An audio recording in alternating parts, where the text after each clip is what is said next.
आपल्या सगळ्यांनाच माहित आहे की लिपिड प्रोफाइल हा एक महत्त्वाचा घटक असतो आणि लिपिड्स चेक केले तर आपल्याला हार्ट अटॅकची रिस्क समजू शकते. पण काय होतं, आपण केव्हाही ब्लड सॅम्पल देऊन देतो आणि कोलेस्ट्रॉल चेक करतो. मग ते वाढलेलं येते आणि मग सगळं पॅनिक सुरू होऊन जातं.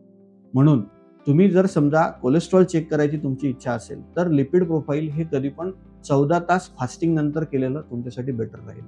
तुम्ही आत्ताच नाश्ता केलाय, फक्त चहाच पिलाय किंवा जेवण करून 2-3 तास झाले आणि मग तुम्ही सॅम्पल देत असाल, तर त्यामध्ये ट्रायग्लिसराइड्स नावाचा जो घटक असतो त्याचे योग्य मूल्यमापन होऊ शकत नाही. मग तुमचा लिपिड प्रोफाइलचा रिपोर्ट चुकीचा येऊ शकतो आणि त्या केसमध्ये तुम्हाला अननेसेसरी स्ट्रेसला सामोरं जावं लागू शकतं. म्हणून कधी पण लिपिड प्रोफाइल करताना 14 तास फास्टिंग असणं गरजेचं आहे. हे झालं पहिली गोष्ट. दुसरी गोष्ट, जर तुम्हाला फक्त लिपिड प्रोफाइलमध्ये 4 कंपोनंट असतात. एक असतं टोटल कोलेस्ट्रॉल, एक असतं ट्रायग्लिसराइड्स, एक असतं एलडीएल कोलेस्ट्रॉल आणि एक असतं एचडीएल कोलेस्ट्रॉल.